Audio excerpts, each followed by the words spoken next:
Et c'est reparti pour Smart Bourse, votre double dose quotidienne de marché en direct sur Bismart. Chaque jour à la mi-journée, 12h30, 13h. Et en fin d'après-midi, la grande édition pendant 1 heure à partir de 17h. Au sommaire de cette édition ce soir, parmi les nouvelles importantes de la journée, les conclusions de la réunion de la Banque Centrale Européenne. Le Conseil des gouverneurs de la BCE a décidé de rester ferme et de continuer d'avancer vers son plan de normalisation de sa politique monétaire. La BCE n'est pas prête à transiger avec le risque inflationniste qui l'emporte sur les risques qui pèsent sur la croissance liés bien sûr à la crise russe. Néanmoins, c'est l'inflation qui retient l'attention aujourd'hui des banques centrales en général et de la BCE pour la zone euro. Ainsi, la réduction des achats va s'accélérer encore et le programme d'achat net traditionnel, l'APP, va passer de 40 à 20 milliards d'euros d'ici le mois de juin et une extinction est possible dès le courant du 3e trimestre. Voilà ce qu'a indiqué Christine Lagarde. Par ailleurs, la première hausse de taux pourra intervenir non plus rapidement après la fin des achats nets, mais quelques temps après la fin du programme de quantitative easing. Voilà pour les principales informations délivrées par la BCE. Les réactions de marché ont été assez légitimes et logiques avec des taux en hausse. On l'a vu sur la partie 10 ans allemande notamment, un phénomène d'aplatissement de la courbe et un phénomène d'écartement de spread quand on regarde notamment l'écart entre le coût de financement de l'Italie et de l'Allemagne par exemple, qui est un des spreads, un des écarts de référence pour mesurer justement le niveau de divergence ou de fragmentation qu'on peut avoir en zone euro aujourd'hui. L'euro lui a été particulièrement chahuté mais reste autour de 1,10 en cette fin de journée sur les marchés actions. Pas de véritable changement, on était déjà sur une baisse marquée de 2,5-3% pour les actions européennes avant la réunion de la BCE et cette séance va se terminer sur une baisse de l'ordre de 3% après un rebond spectaculaire d'une ampleur quasi historique qu'on a vécu hier sur les marchés européens. Je vous rappelle une hausse de 7 à 8% et plus même pour un indice comme le DAX hier sur le marché européen. L'inflation, c'est également un sujet aux États-Unis et même sans doute encore plus qu'en zone euro, avec une inflation endogène qui continue de progresser au mois de février, qui s'approche désormais de 8% sur un an, 7,9% précisément pour l'estimation d'inflation américaine qui a été publiée en début d'après-midi pour le mois dernier. Voilà donc pour les sujets de nos invités dans un instant. Planète Marché à suivre d'ici quelques minutes et puis le dernier quart d'heure, le quart d'heure thématique sera consacré spécifiquement au secteur de la santé et c'est Éric Le Berrigo, Managing Director chez Stifel qui sera avec nous en plateau à partir de 17h45.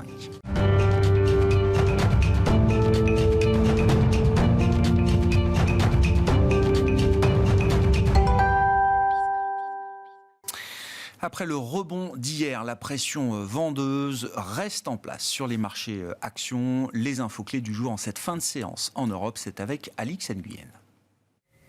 Après avoir connu une hausse de 7% hier vers 14h, aujourd'hui, le CAC effaçait 50% de cette hausse. Plus globalement, c'est l'Europe boursière qui s'est enfoncée et ce, juste après la publication du communiqué de la BCE. La BCE qui maintient une ligne dure, si sans surprise, elle a laissé ses taux directeurs inchangés. C'est sur ses achats d'actifs qu'on l'attendait et la BCE a choisi de poursuivre la réduction de son soutien en mode accéléré. La Banque centrale a décidé d'ajuster le montant de ses achats dans le cadre de l'APP et passera ainsi à 40 milliards d'euros en avril, 30 milliards en mai et 20 milliards en juin. Quant aux nouvelles projections économiques de l'institution pour 2022, elle revoit à la hausse ses prévisions d'inflation et abaisse ses prévisions de croissance du fait de l'impact de la guerre en Ukraine sur l'activité économique et sur les prix. Elle table désormais sur une inflation de 5,1% cette année dans la zone euro contre 3,2% prévu en décembre. Christine Lagarde a parlé d'une inflation qui pourrait être considérablement plus élevée à court terme. Le PIB des 19 pays ayant adopté la monnaie unique devrait croître parallèlement de 3,7% cette année contre 4,2% prévu il y a 3 mois. La prévision de croissance pour 2023 a été ramenée à 2,8% contre 2,9%. La présidente de la BCE estime qu'avec l'invasion de l'Ukraine par la Russie, les risques quant aux perspectives économiques de la zone euro euro ont considérablement augmenté. Christine Lagarde a précisé que les principaux risques sont liés à la hausse des prix de l'énergie et des matières premières, mais aussi à la perturbation du commerce international, et d'ajouter que l'ampleur des effets dépendra de l'évolution du conflit et de l'impact des sanctions prises contre la Russie. Le sommet européen de Versailles débute également aujourd'hui, sommet dont devrait émerger un plan d'investissement dans la défense et l'énergie. Sur le plan des statistiques, on relève un nouveau record pour l'inflation américaine. En février, la hausse des prix à la consommation a accéléré par rapport à janvier, mais elle est ressortie globalement conforme aux attentes. Elle a progressé de 0,8% le mois dernier après avoir avancé de 0,6% en janvier.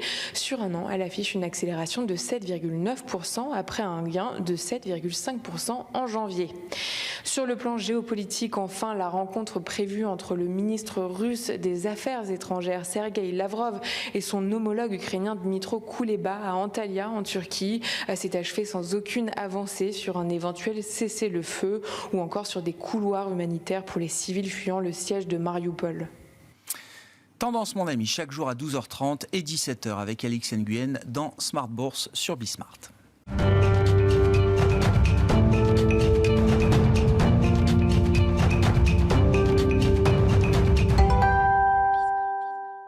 Trois invités avec nous chaque soir pour décrypter les mouvements de la planète marché. Gilles Guibou est avec nous ce soir, le responsable des actions européennes chez AXA IM. Bonsoir Gilles.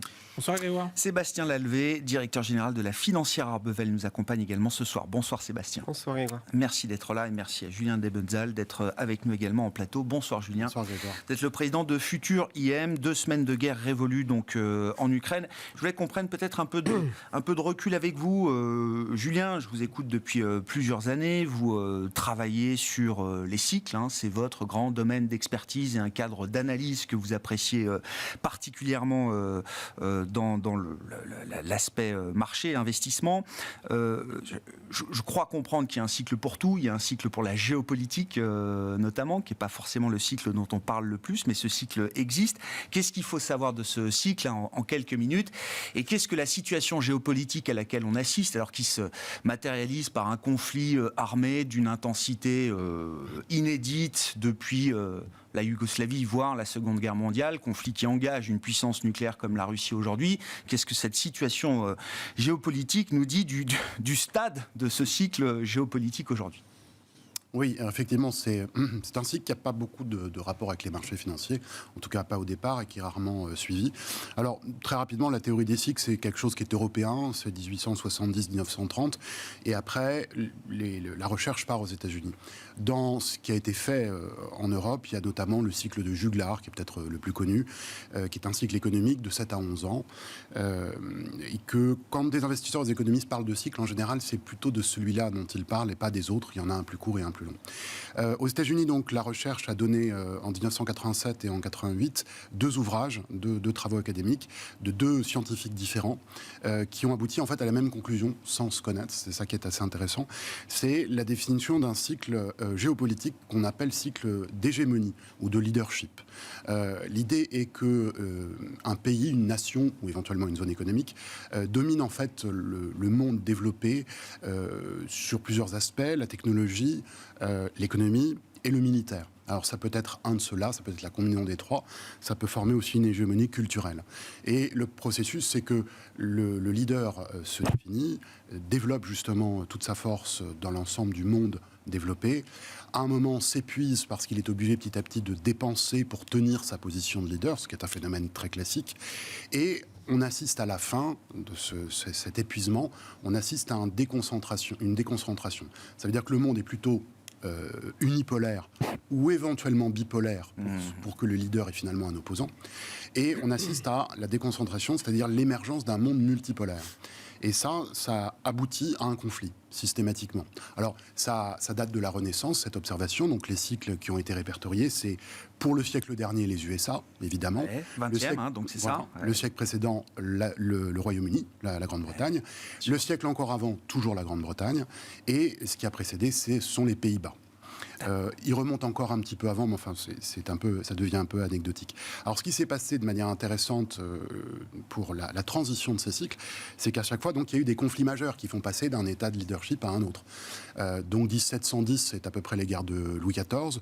1815, guerre napoléonienne, on commence avec la Révolution française. Donc ça, c'est une autre étape de transition. Il y a la Première Guerre mondiale, évidemment, qui elle, est une étape peut-être plus connue historiquement par nous tous. C'est un cycle qui fait environ 100 à 110 ans. Ça tombe, c'est vraiment à l'épaisseur, c'est plus qu'à l'épaisseur du trait. Hein. On n'a pas de date. Et donc, les chercheurs ont mis en évidence le fait que, donc dès les années 80, qu'en fait, il y aurait probablement un nouveau conflit, si on suivait cette logique, qui se tirerait autour de 2020, voilà, à peu près. Donc, ce qui est en train de se passer s'inscrit plutôt bien là-dedans. D'ailleurs, il faut préciser que les deux auteurs terminent leur ouvrage en disant, sachant qu'il y a quand même deux nouvelles donnes. La première, c'est que la guerre économique pourrait être plus importante qu'elle ne l'a été dans les cycles antérieurs. Et la seconde, c'est que la puissance nucléaire n'existe pas dans les cycles antérieurs, donc on ne sait pas la forme que ça prendra. Donc ça n'a rien d'un exercice divinatoire. C'est plutôt pour dire, voilà, il s'est passé ça, il semble qu'il y ait une logique ici. Et alors, on peut relier ça, ce travail, et ils l'ont fait eux-mêmes, c'est d'ailleurs la base de leur inspiration, au cycle qui est là, et vraiment bien identifié, le cycle de l'inflation. En fait, tout départ, c'est même le cycle du prix des matières premières. Il y a, tous les 55 à 57 ans environ, un sommet du prix des matières premières. Donc le précédent, on le connaît, c'est environ 1970, la crise de l'OPEP. Oui. On fait 50 ans avant, c'est 1920, c'est les conséquences de la Première Guerre mondiale, de la grippe espagnole, c'est les fameuses brouettes de marque en Allemagne, etc. On revient 50 ans avant, c'est 1870, c'est le conflit franco-prussien, c'est aussi la guerre de sécession aux États-Unis qui aboutit à une hyperinflation. On revient encore 50 ans en avant, et puis on est en 1815. Avant, on est en 1770, on sait que c'est la cause de la Révolution française. Encore avant, on revient à la guerre de Louis XIV, 1715. C'est-à-dire que il y a, et ça c'est un Russe qui a trouvé ça en 1928, il y a un phénomène qui est observable jusqu'à présent, qui est un phénomène récurrent de flambée des prix pendant une certaine période. Eh bien, il se trouve que les guerres que je décrivais dans le cycle géopolitique se produisent à ces moments-là. Alors, il y a un grand débat de savoir si c'est la guerre qui provoque l'inflation ou l'inflation. Oui, c'est ça. Relation de cause à effet, effectivement. Voilà. Mais on devait, alors si on suit tout ça, on devait assister du point de vue monétaire et budgétaire à une politique laxiste depuis 10-15 ans. Je crois que c'est en place, ça s'est accéléré avec la pandémie. Et on devait assister à l'apparition d'un conflit. Je constate que les choses sont là. Donc, à partir de là, le cadre pour les années à venir, c'est un cadre de conflit. Voilà, c'est ça la conclusion. Donc c'est quoi? C'est des années de crise permanente, de crise sécuritaire permanente auxquelles il faut se préparer aujourd'hui. Voilà, jusqu'en fait la définition du nouveau leader qui sera au terme de cet affrontement dans ce monde, au sein de ce monde multipolaire. Ce qui m'a amené à dire, en parlant des matières premières il y a 1 an ou il y a 2 ans, les matières premières peuvent faire entre x5 et x20. Je sais que le chiffre était un peu impressionnant. Mais à aujourd'hui, comme on a déjà fait x2, je maintiens ce raisonnement, toujours dans la logique des cycles, en disant que ça devrait faire entre x2 et x10 par rapport à maintenant. Donc, rapport au x2 qu'on a déjà. Voilà, c'est pour ça que je redis quelque chose qui avait un petit peu choqué une fois. J'avais dit, le pétrole à 150, j'en sais rien, il peut valoir 500. Je réitère mon point. C'est-à-dire que, en suivant cette logique de l'observation de ce qui s'est passé antérieurement, absolument rien ne s'oppose à ce que le prix des matières premières parte dans des niveaux complètement aberrants. Et, je termine juste là-dessus, les conflits, en général, sont quand même liés à la ressource. Donc c'est pas totalement aberrant de constater qu'il y a une hausse très forte du prix des matières premières, donc de l'inflation. Donc on n'est pas perdu. Non, mais c'est une manière de dire les choses, Julien. On n'est pas totalement perdu quand on a ces références et ce cadre d'analyse tel que vous venez de l'exposer. Voilà. Alors, vas-y, Sébastien. Je pense que le cadre existait, mais on ne voulait pas l'entendre. Déjà, premier point. Deuxième point, j'étais tout à l'heure avec une société qui s'appelle Equinops, qui fait des centres de serveurs, et qui expliquait que dans les composants électroniques au sein de leurs outils, il y a certains composants dont les prix ont fait plus que x10 déjà. Des petits composants, mais donc des petits prix, mais un petit prix qui passe de 15 à 600. On est dans les chiffres, qu'on mentionne. C'est juste qu'à un moment, c'est l'offre et la demande, peu importe le prix, en fait. Donc moi, je cautionne tout à fait ça. Après, la réalité, c'est qu'on est dans un monde qui s'est durci depuis pas mal de temps. Je veux dire, Poutine, on le connaît depuis pas mal de temps. On ne peut pas dire que la Chine soit dans la douceur. Les Américains n'ont jamais été dans la douceur. Je veux dire, les seuls qui ont toujours été dans la douceur du fait de leur divergence, c'est l'Europe. On a toujours été les idiots du village, parce qu'il y avait des divergences et qu'il n'y avait pas d'Europe politique, que les gens comme notre président actuel qui expliquait qu'il fallait une Europe militaire et une Europe politique, il y avait plein de gens qui lui expliquaient que ça ne servait à rien, et notamment l'Allemagne. La chancelière Merkel qui n'est plus là, et heureusement qu'elle n'est plus là. Parce qu'il faut quand même se rappeler qu'on paye aujourd'hui les choix qui ont été faits contre l'Europe et contre la France sur le nucléaire notamment, sur l'armement. Parce qu'une des raisons pour laquelle le PIB français, ce n'est pas l'unique raison pour laquelle on a plus de déficit que les Allemands, évidemment, mais en tout cas eux ne dépensaient pas X% du PIB en armement. Maintenant le choix qu'on va avoir, c'est est-ce que sur les 100 milliards qu'ils vont dépenser, est-ce qu'ils vont acheter des F-35 ou des avions d'assaut, ça c'est un autre sujet. Oui. Donc on est face et déjà. Oui, mais c'est quand même important ce sujet. Si on veut créer une vraie Europe de la défense, comme on dit, déjà il faut quand même une intégration du commandement quelque part. Et puis il faut qu'il y ait un écosystème industriel, parce que vous le dites très bien. Si c'est pour aller acheter des F-35 aux États-Unis, l'Europe de la défense, elle n'existera pas. Moi, je crois beaucoup à la théorie des jeux. Donc le problème, c'est qu'il faut qu'il y ait un bien commun. Donc s'il n'y a pas de bien commun et que chacun joue sa partition avec la somme des intérêts particuliers est supérieure à l'intérêt collectif... Mais on a réussi à en créer des biens communs. Airbus, EADS, et on n'est pas loin du secteur de la défense quand même quand on parle d'Airbus et de EADS à l'époque. Non Oui, mais il n'y en a pas beaucoup. Et moi, ça fait 15 ans ou 20 ans depuis que je travaille, quand tout le monde veut faire des Airbus de tout et n'importe quoi. Donc il y a le wishful thinking. C'est juste qu'à un moment, on est face à une période où l'avantage de Poutine, c'est que là, c'est clair, c'est pas déguisé, mais comme l'était Trump d'une certaine façon à l'époque. Et donc, moi, désolé, depuis quelques jours, j'invoque Jean Monnet parce qu'il faut bien se référer, mais oui, l'Europe se forge dans les crises et sera la résultante des solutions apportées à ces crises. C'est un moment clé, là, critique, qui se joue aujourd'hui. C'est extraordinairement critique. Moi, la seule chose qu'on m'a toujours dit, c'est gouverner, c'est prévoir. Ouais, la réalité, c'est qu'il n'y a pas grand monde qui a gouverné depuis des années. Donc le risque, tel que je le vois aujourd'hui, c'est qu'il y a déjà une extraordinaire différence entre les dirigeants que moi je rencontre tous les jours en tant qu'investisseur, où j'ai face à moi des dirigeants d'entreprise qui passent leur temps à être dans demain et être dans la prévision à 5 ans, à 10 ans et 15 ans, et un pouvoir politique qui en parle mais qui ne le fait jamais. Donc moi, le risque de gouvernance, et pour moi, quelque chose qui me tétanise d'une certaine façon, et qu'on ne peut absolument pas prévoir en tant qu'investisseur. Parce que quand on est face à un dirigeant d'entreprise, on part du principe que c'est relativement souvent rationnel. Il peut y avoir des erreurs de jugement, mais c'est souvent rationnel. Là, et c'est tout le problème de la période de ce conflit, c'est que moi j'écoutais un spécialiste géopolitique tout à l'heure avant de venir. Ouais. Première chose qu'il explique, c'est que les critères de lecture de Poutine ne sont pas les vôtres. Oui. En parlant aux investisseurs. J'espère qu'on le sait, j'espère qu'on l'a compris. Oui, moi aussi, évidemment. Mais moi, je termine là-dessus avant de laisser la parole. C'est-à-dire qu'aujourd'hui, en tant qu'investisseur, on doit faire quoi ?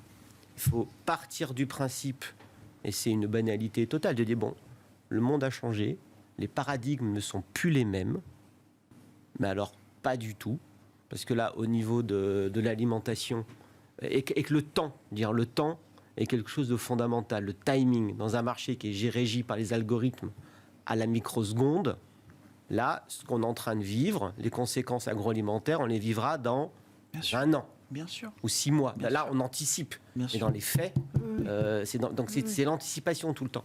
Donc, en tant qu'investisseur, on doit se dire, OK, c'est plus pareil. Alors après, est-ce que ça va se terminer bientôt, dans un mois? Est-ce qu'il y aura un coup de palais? J'en sais rien. Personne n'en sait rien. Ceux qui savent, de toute façon, ils vont raconter des bêtises. C'est comme sur le Covid. Tous ceux qui savaient vont raconter des bêtises, par définition.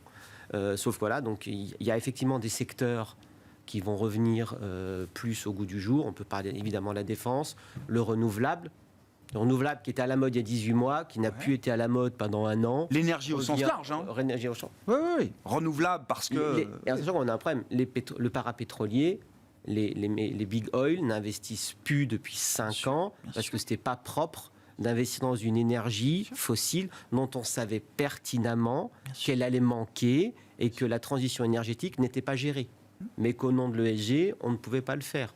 C'est ça, en fait, qui est assez énervant dans cette période. C'est que tout ce qui arrive, d'une certaine façon, il y a un accélérateur, mais il n'y a rien de nouveau. Et il n'y a rien qui étonne. C'est ça qui est assez frustrant. Non, mais c'est vrai qu'il y a une compression du temps quand même, là, une intensification quand même de la situation qui est... que personne n'avait imaginé Non, personne. Dans cette ampleur. Mais les opportunités existent. Il faut juste partir du principe qu'il y aura un après. Bon, on est parti très haut. Non, mais on peut continuer la discussion. Gilles, vous n'avez pas encore eu la parole. Moi, je voudrais qu'on vienne un peu aux considérations de marché. Hein. C'est notre job, c'est la mission de Smart Bourse, d'analyser un petit peu aussi ce qui s'est passé là, depuis 15 jours de guerre révolue, je le disais, en Ukraine. Bon. Quand on regarde ce qui s'est passé depuis 15 jours, en réalité, effectivement, ce dont on s'aperçoit, c'est que la période très récente, elle a juste accéléré et rendu plus évident ce qui était en place depuis déjà plusieurs mois. On savait qu'on finissait une période, alors c'est pas un cycle de 50 ans, mais pas loin, de baisse des taux d'intérêt, de baisse de l'inflation, qui était essentiellement liée à la globalisation, et que ce mouvement-là, il était en train de s'interrompre, parce qu'effectivement, il y a un changement de leadership. Et donc, quand on regarde sur les marchés, nous, il nous semblait que ce changement de paradigme, qui avait conduit en réalité à des tensions extrêmes, ou en tout cas à des distorsions extrêmes dans le marché, avec ce qu'on avait eu au moment des années 70, avec le 50 Nifty, où tout le monde allait sur les valeurs de croissance, peu importe les multiples, c'était des valeurs de croissance, il fallait acheter ça. Et encore une fois, ça n'a rien à voir avec la qualité intrinsèque des sociétés. C'est juste à un moment donné, c'était devenu des valeurs refuges parce que plus rien ne va. Les cash flows actuels des valeurs pétrolières, des valeurs bancaires n'avaient plus de valeur puisqu'en fait, on ne s'intéressait qu'aux valeurs futures. Il nous semblait qu'on était arrivé à un point d'exagération. Et nous, dans les portefeuilles, il nous semblait que depuis un petit moment, il était important face à ce changement et à cette incertitude d'avoir une approche plus équilibrée dans les portefeuilles. Bien sûr, on regarde vers le futur, et donc on aime les sociétés de croissance, et donc on en a, parce que le problème, c'est que ce mouvement-là, et se dire, le mouvement de baisse des taux, il est fini, mais on a pris le Covid, ça, on a repris un coup, donc c'est très dur de faire le timing, et le timing, c'est ce que disait Julien, c'est essentiel.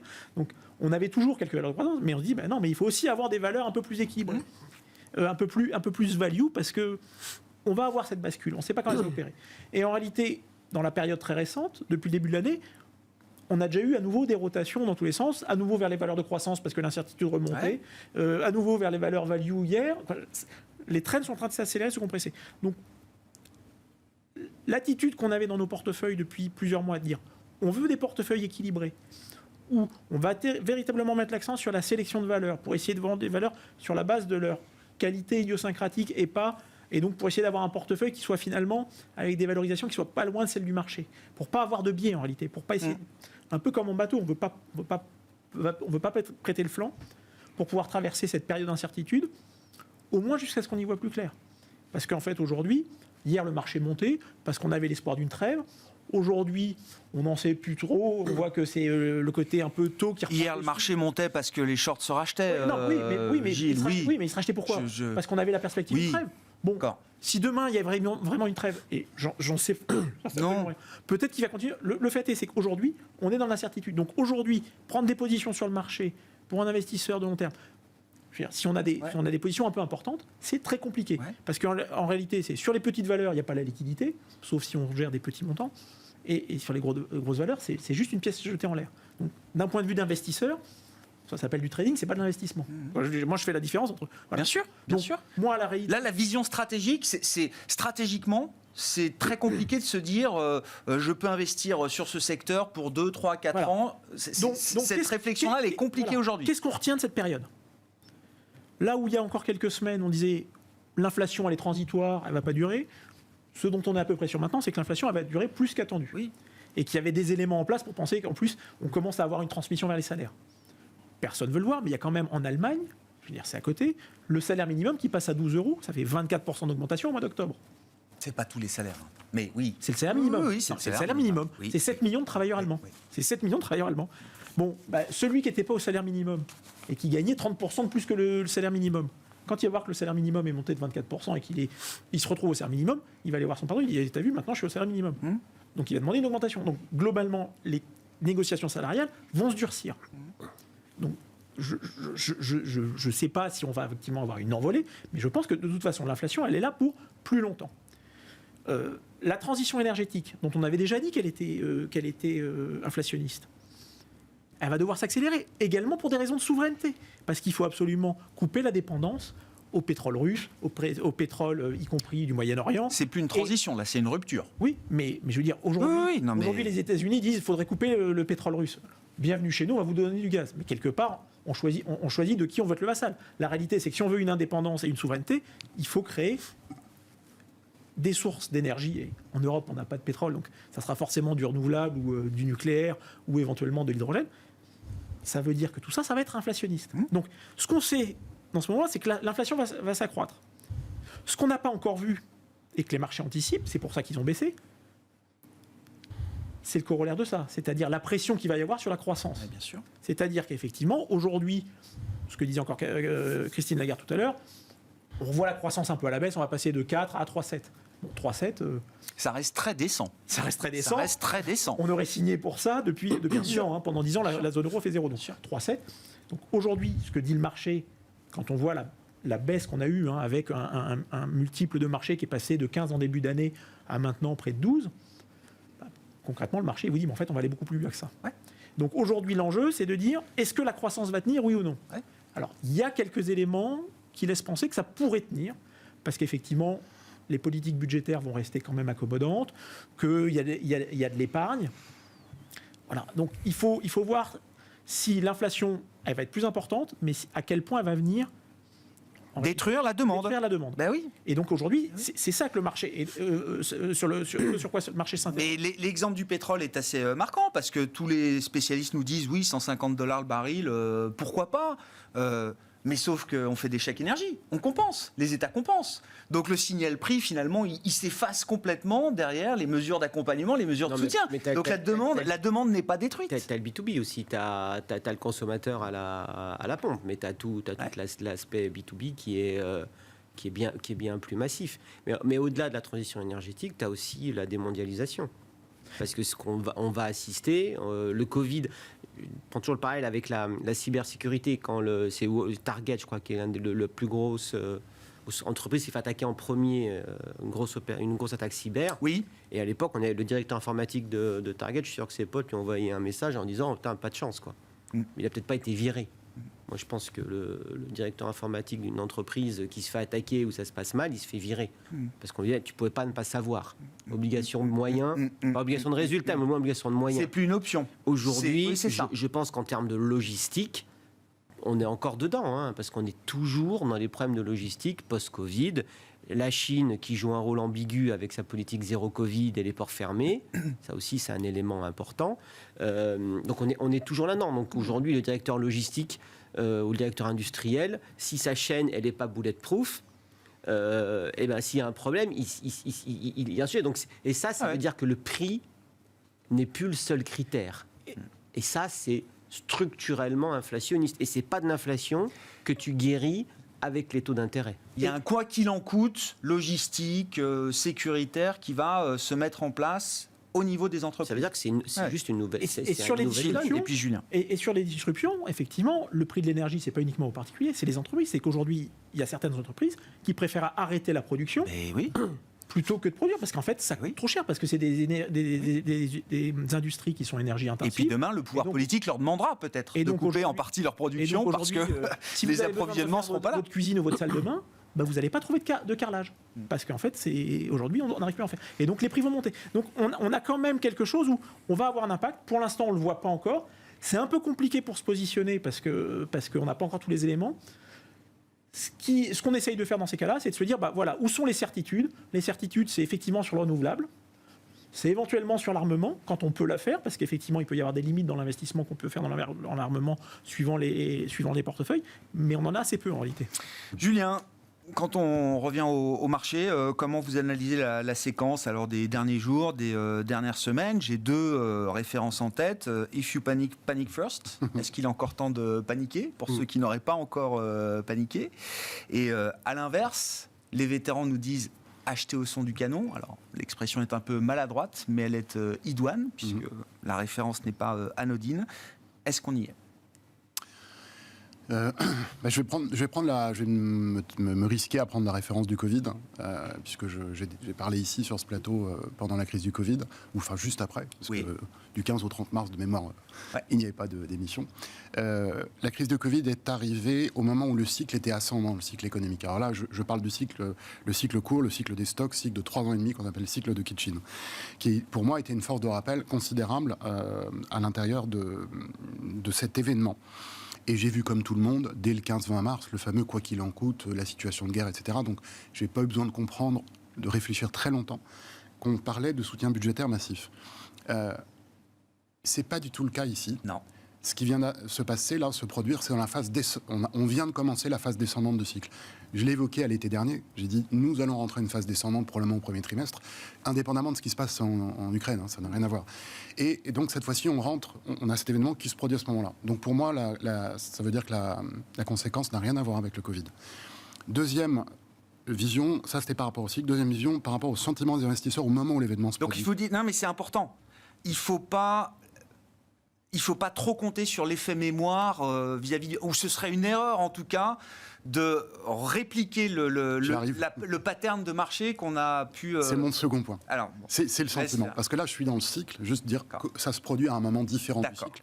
Donc, ça va être quand même beaucoup plus dur de remonter. Deuxième élément, comment ça se présente au niveau du sentiment d'investisseur. Et la baisse du Covid, c'est une baisse qui part d'un sommet historique sur quasiment tous les marchés actions. Ce qui signifie qu'il n'y a pas de zone de distribution. Donc c'est le phénomène typique 1987. Et c'est quasiment dans tous les cas de figure, sauf un, malheureusement 1930, dans tous les autres cas de figure, c'est un phénomène de creux en V. C'est pour ça qu'on pouvait dire, selon cette analyse, dans le courant de mars-avril, d'une manière ou d'une autre, nous reviendrons sur les sommets du S&P. En tout cas, c'est un argument qui se défendait. Là, ça n'a rien à voir. Nous avons une vaste consolidation sur les marchés occidentaux qui est au-dessus de la zone de prix actuelle et qui a été, dont on est sorti par le bas du fait de l'événement de l'Ukraine. Ce qui fait que la capacité de retraverser cette zone n'a rien à voir avec le Covid. Donc ma conclusion est tout à fait à l'opposé de celle d'avril 2020. Je pense que la capacité de rebond est infime, est très faible. Et je pense que nous sommes rentrés pour plusieurs mois dans un marché qui est baissier.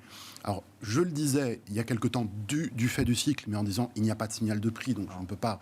Voilà, maintenant il y a un événement, un signal de prix, je continue mon raisonnement. Je pense que nous sommes rentrés dans un marché baissier sur les marchés d'actions et qu'il y aura donc des rebonds, des choses certainement qui permettront aux gens de faire du trading, mais qu'en termes d'allocation, ça va être très très compliqué. Ouais. Et après, je pourrais juste te dire qu'il manque, pour ceux qui sont un plus court terme, il manque quand même dans la séquence actuelle...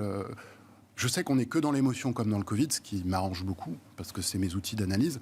Mais là, je trouve qu'on n'en a pas encore assez. Alors, si je peux me permettre... Il n'y a pas eu assez de panique ? Oui, il manque des choses. Alors, ça peut ne pas arriver. Qu'est-ce qui voudrait dire ça, Julien ? Si ça n'arrive pas, ça voudrait dire qu'on serait dans un marché vraiment très plat, très longtemps. Donc, ce que j'appelle un marché baissier, c'est un marché qui reste très loin de ses plus hauts, mais qui n'accélère plus à la baisse. La majorité des cas de figure dans ce qu'on vient de vivre, c'est une accélération baissière à un moment. Ça peut se produire à tout moment à partir de maintenant, je n'ai aucune idée. Mais en tout cas, je ne peux pas dire aux gens, il n'y aura pas d'accélération baissière. Je pense que c'est un cas de figure qui est possible, y compris donc depuis les niveaux actuels. Est-ce que le débat porte par exemple sur le marché américain, plus que sur le marché européen, qui lui a été violemment chahuté vous dites, c'est une concomitance d'événements, mais qui était déjà... en baisse de 10% avant la crise ukrainienne et qui se retrouve à moins 20 désormais. Quand les US semblent être dans cette phase-là un peu plus résilients. Est-ce que c'est là que ça se joue selon vous ? En fait, oui. Le débat entre justement les valeurs value et les valeurs de croissance qu'on a eu au deuxième semestre l'an dernier, j'ai dit à plusieurs reprises, ces débats, il n'est pas tranché pour moi et je ne rentre pas dedans. Je ne sais pas comment arbitrer et comment prendre une décision. Et c'est le même débat de la surperformance de l'Europe par rapport aux USA. Oui. Et c'est le débat qu'on retrouve maintenant. C'est-à-dire que la surperformance qu'on avait par rapport aux USA, on l'a reperdue, etc. Donc, effectivement, on a plus perdu que les USA, mais c'est à relier à ce débat-là. Et ce débat-là, alors, À court terme, je pense qu'il va se résoudre, donc la réponse est oui, par peut-être une accélération baissière sur le marché américain. Donc c'est quelque chose que je pense probable. Et c'est de là qu'on peut former sur ce marché qui est directeur peut-être un socle pour imaginer quelque chose de différent, peut-être pour quelques mois, autre chose que ce que je viens de décrire, ce marché baissier. Mais après, je termine avec ça parce qu'il faut relier, à mon avis, maintenant. Ça, je commence à en avoir la conviction. Il faut relier cette question de l'arbitrage Europe-US et surtout l'arbitrage value growth. Il faut le relier à tout ce qui est en train d'être compris par le marché, tout ce qui a été dit sur l'inflation. Alors ça, c'est quelque chose que j'attendais, mais maintenant, je crois que tout est réuni. Vraiment, tout a été dit parfaitement tout à l'heure. On peut assister, si on raisonne à 5 ans, on peut assister à une rotation, mais massive en faveur de la value. Mais massive. Ouais. On peut. Je ne dis pas aujourd'hui... Oui. Une décision là-dessus, mais avant, je ne le voyais pas comme une possibilité. Mais depuis 10 ans, on n'a jamais eu autant d'éléments en place qui peuvent laisser penser... Tout ce qui a été dit tout à l'heure, c'est un fil qui ramène toujours à ça.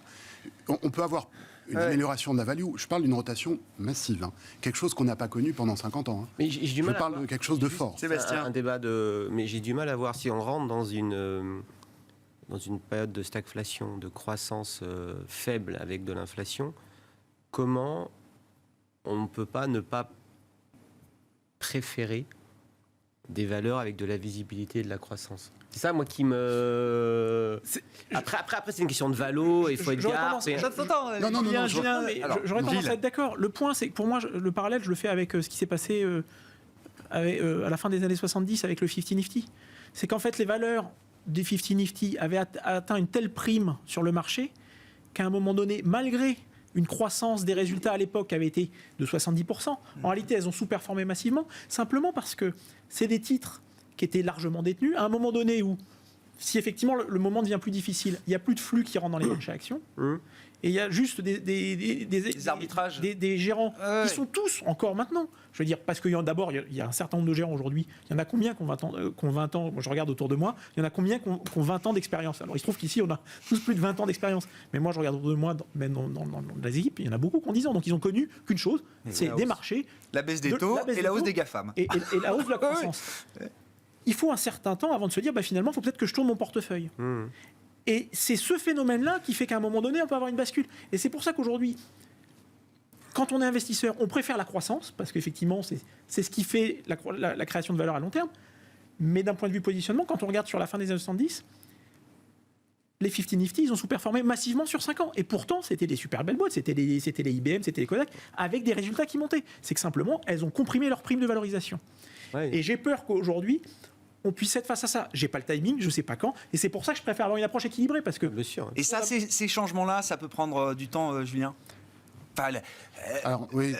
Comprendre que je suis surexposé à des valeurs dont les multiples ne sont plus acceptables, quand bien même le cadre macro ferait que, oui, pendant 10 ans, c'était ce qu'il fallait avoir. La différence, Grégoire, c'est qu'aujourd'hui, tous les brokers anglo-saxons t'abreuvent quotidiennement de paniers qui sont extraordinairement facilement achetables et que n'importe qui du coin de son PC sur zone bourse est capable de se transformer en indicateur d'actifs en faisant du... Donc le retail devient une composante importante de ce marché ? Pas que le retail, mais c'est extraordinairement facile de le faire. D'avoir du panier recovery le matin, du panier croissance le lendemain. Mais ça ne fait pas une tendance, ça. Ah bah non, mais tout à l'heure, juste une remarque. La tendance, elle existe quand même. Quand tu as mentionné que le marché perdait 3%, je pense que ton cœur n'a pas une seule variation par rapport à la seconde d'avant.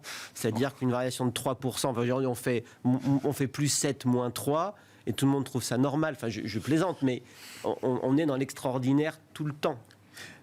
Le point, c'est qu'effectivement, les systèmes d'information sont complètement différents par rapport à il y a 50 ans, et que là où il a fallu peut-être 5 ans pour normaliser, si on peut appeler ça normaliser, la différence entre les valeurs de croissance de l'époque et les values, l'évolution vers plus d'algorithmes, moi, me laisse penser que, et c'est un peu ce qui avait conduit notre positionnement, c'est que l'ajustement, s'il devait avoir lieu, de toute façon, serait ultra violent. Il l'a été. Et il a été. Et en fait, on ne l'a pas complètement fini. Donc, de toute façon, c'est que ça ne prendra pas 5 ans. Ça, je suis à peu près sûr que si ça se fait, ça ne prendra pas 5 ans.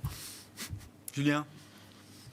Sur quoi? Sur le, je sais le pas, timing oui, de c'est- ça Ouais, le scénario, l'idée que c'est vraiment un nouveau régime de marché qui pourrait être profitable à des valeurs dont plus personne ne voulait depuis 10 ans, pour dire les choses simplement. Mon travail repose sur la finance comportementale, donc je souscris tout à fait à l'idée que des gérants ont une culture depuis une dizaine d'années autour des valeurs de croissance qui sont nécessairement surpondérées. Je me souviens d'un gérant qui disait il y a une valeur qu'on n'a pas le droit de vendre dans les portefeuilles, Oui. c'est le VMH. Oui. Des choses comme ça qui sont emblématiques, C'est vrai. qui reflètent cet C'est état vrai. d'esprit.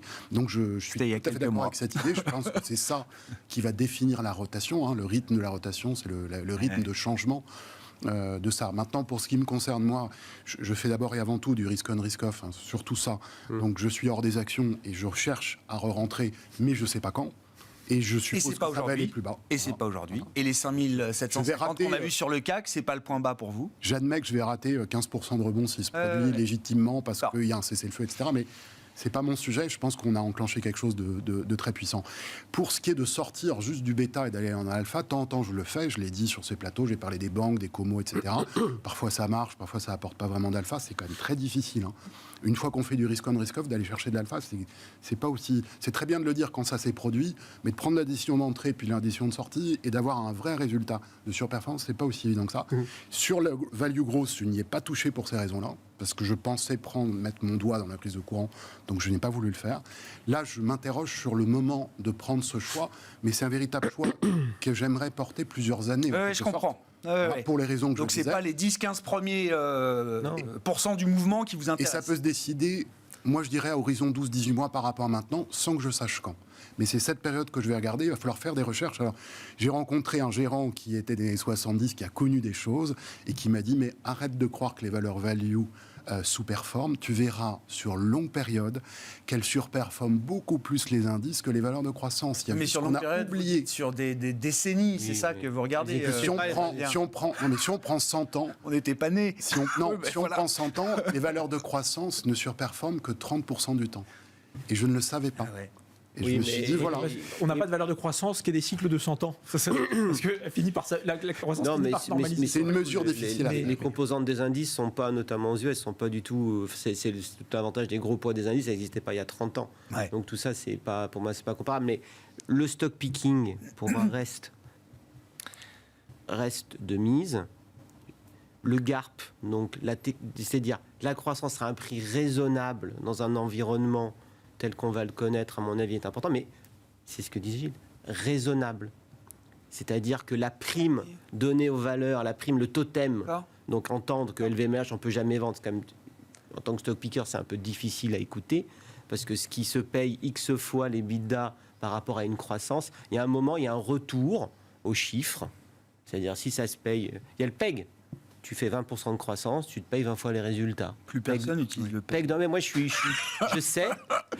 sais bien, mais nous, chez Arbevel, on l'utilise parce que tu t'achètes des choses où tu te dis, si le marché il change, et ça on le maîtrise pas, si le marché il change de régime, mais tu sais que tu reviendras à ton prix. Est-ce que dans un, justement, stock picker, horizon de temps long, est-ce que là, il y a déjà dossier par dossier? Je ne sais pas, je n'ai pas d'exemple en tête. Mais la Mais- période, elle est Ah, extraordinaire. d'accord, mais vous achetez aujourd'hui des valeurs, Sébastien? Mais C'est votre métier, alors vous avez... Notre métier est d'être Je investi. sais, et mais il y a une manière d'être très investi, un peu moins... Ce que je disais tout à l'heure, c'est de acter du fait que l'environnement autour de nous, il est structurellement différent, et donc tu dois investir en fonction des contraintes et d'un environnement qui change. Donc c'est pour ça que les portefeuilles évoluent tout le temps, avec ce biais comportemental de se dire quelle typologie, mais à la fin, il y a aujourd'hui Store Electronic Oui. System qui annonce une nouvelle avec Walmart, les étiquettes électroniques. SES Imagotag.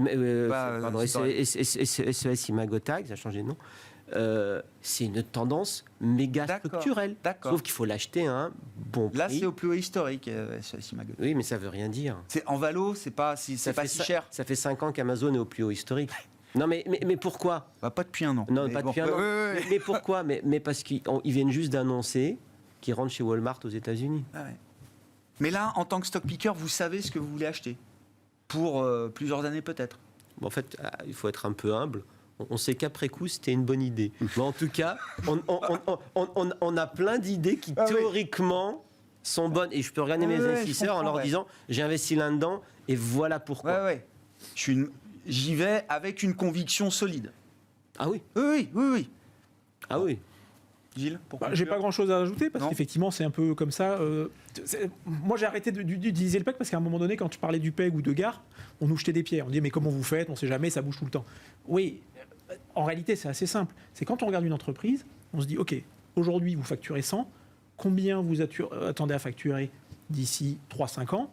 Pourquoi, comment? Sur la base de quoi? Quel niveau de marge? Pourquoi, comment? Et à partir de là, on se dit, cette boîte-là, sans faire jamais de paris, parce qu'on ne veut pas faire de paris, sans prendre d'hypothèses agressives sur le multiple de valorisation, quand on regarde les multiples de valorisation dans la durée, en réalité, ils sont ultra stables. On prend les moyennes historiques, et donc on se dit, on prend les multiples, on prend le multiple historique, et on regarde sur la base des attentes de l'entreprise, en fonction du niveau de confiance qu'on peut avoir, combien elle valorise. Et à partir de là, on arrive à définir un potentiel de hausse. Et c'est ça qui va nous servir, en réalité, qui va définir en fait nos marges pour agir sur le titre. Tu fais pas de pari sur un re-rating ou sur un de-rating, même si aujourd'hui tu peux admettre que potentiellement le risque, d'après ce que vous dites, c'est que tu peux avoir un de-rating du fait de la hausse des taux, du fait de plein de trucs. Ce qui se payait 15 fois les bidas aujourd'hui, ça se paiera 10 demain. Peut-être que c'est plus 10 fois. Mais si dans des boîtes comme SES, tu te retrouves avec des croissances comme ça, et que les bidas dans 5 ans, il fait tant que tu mets 10 fois, t'actualises et que tu as 40% de prime sur le cours d'aujourd'hui, tu te dis, why not? Il faut qu'on s'arrête, messieurs. Merci beaucoup. Merci d'avoir été les participants du jour à Planète Marché. Gilles Guibourg, responsable des actions européennes chez AXA IM, Julien Nebenzal, président de Futur IM, et Sébastien Lalevé, directeur général de la financière Arbevel.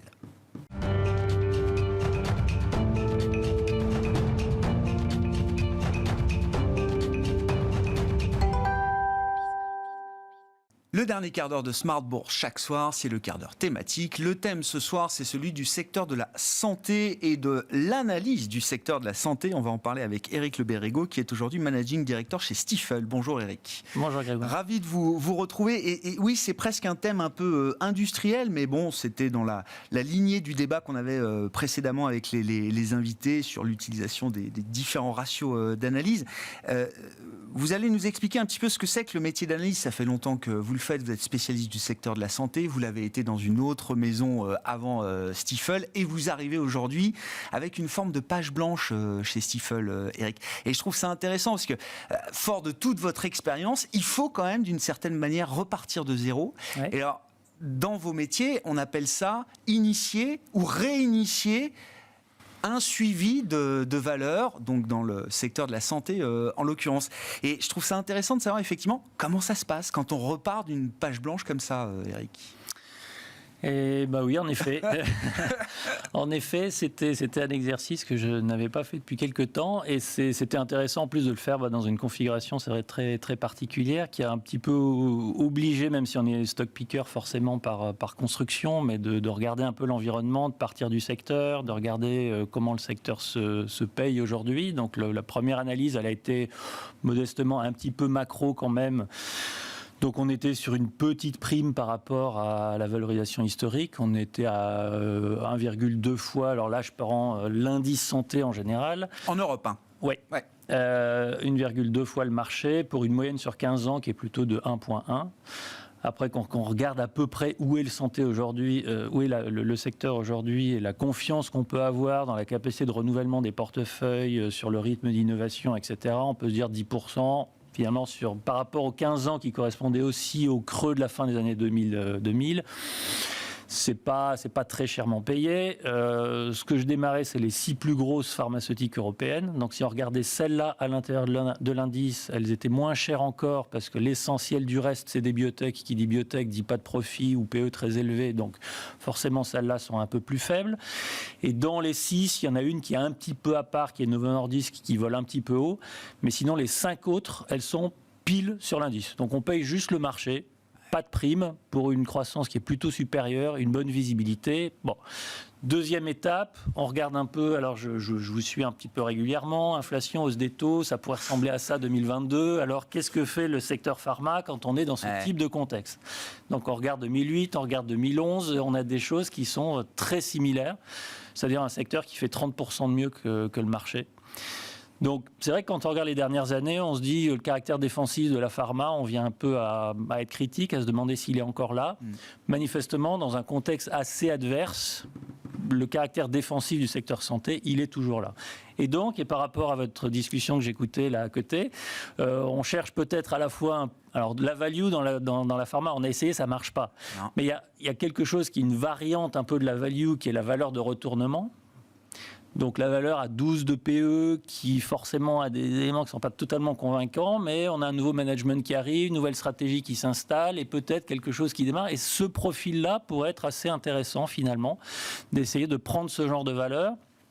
Et pour aller un petit peu rapidement sur ce vers quoi on est sorti après, un Sanofi pourrait peut-être correspondre un petit peu à ça. D'accord. Donc derrière ça, on établit un certain nombre de critères. On regarde sur les quelques dernières années, parce qu'une fois qu'on a fait le diagnostic sur le secteur, en fait, on constate que le secteur, il n'est pas du tout homogène. Et j'ai pris 5 ans, et en 5 ans, le différentiel de performance entre le meilleur et le moins bon de l'indice, c'est 31%. Ah.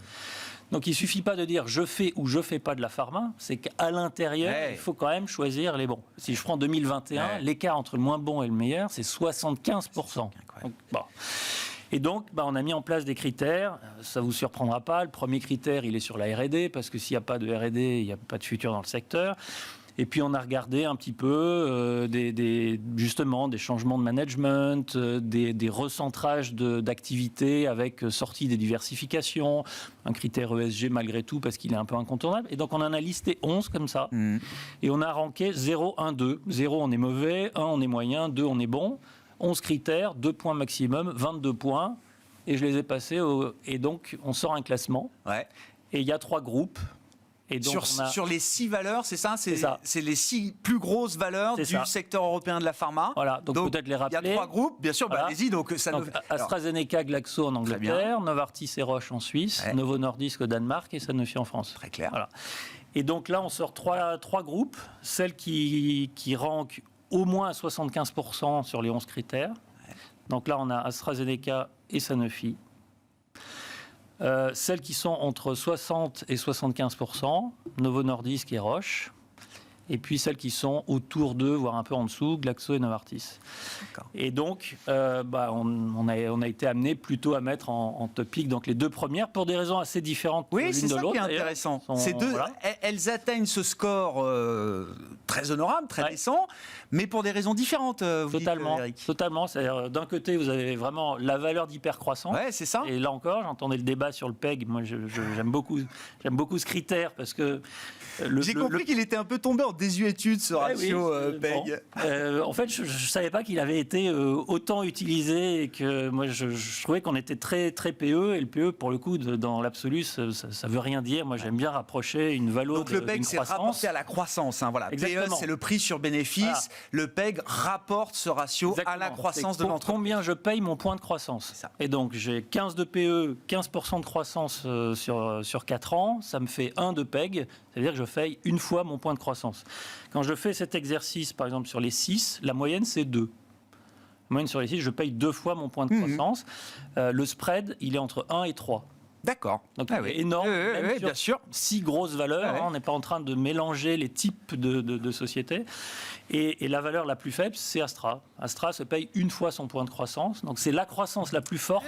On paye le moins cher. Et donc là, il y a une espèce de... Incroyable. Ah oui, il y a un mismatch. De déconnexion. Il y a une inefficience quelque part. Là. C'est ça. Alors, il y a peut-être différentes manières de l'expliquer, mais moi, je l'explique plutôt sur la partie buy-side, par le fait qu'il y a encore un certain scepticisme sur le fait de ce qu'ils ont réussi, est-ce qu'ils sont capables de le refaire. C'est-à-dire, Roche et Novo, c'est les superstars du secteur. Elles ont montré sur des décennies leur capacité à innover, à le faire plusieurs fois, et donc elles sont installées. Sur Astra, c'est plus récent, c'est clairement le travail qu'a fait Sorio, tout le monde reconnaît, c'est super brillant, mais...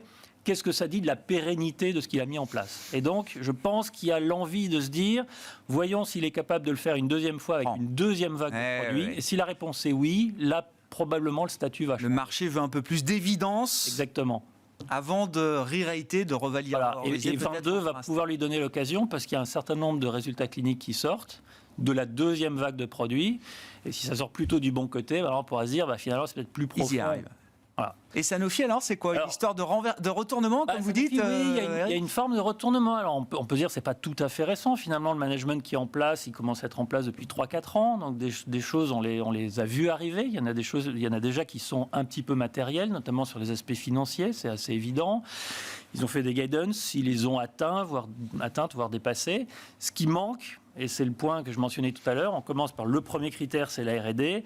Sans R&D, on a du mal à convaincre vraiment dans la durée. Et sur la R&D, ils n'ont peut-être pas encore suffisamment délivré. Et là, on a besoin de se dire, est-ce que là aussi, le Sanofi dont on parle, si on regarde 10 ans en arrière, c'est un peu le labo qui a investi 4 à 5 milliards par an pendant 10 ans pour sortir assez peu de choses de sa propre recherche. Ouais. Alors, il y a eu d'assez belles collaborations, ils ont racheté des choses qui les ont aidés à tenir le coup, mais de leur recherche, peut-être pas tant que ça.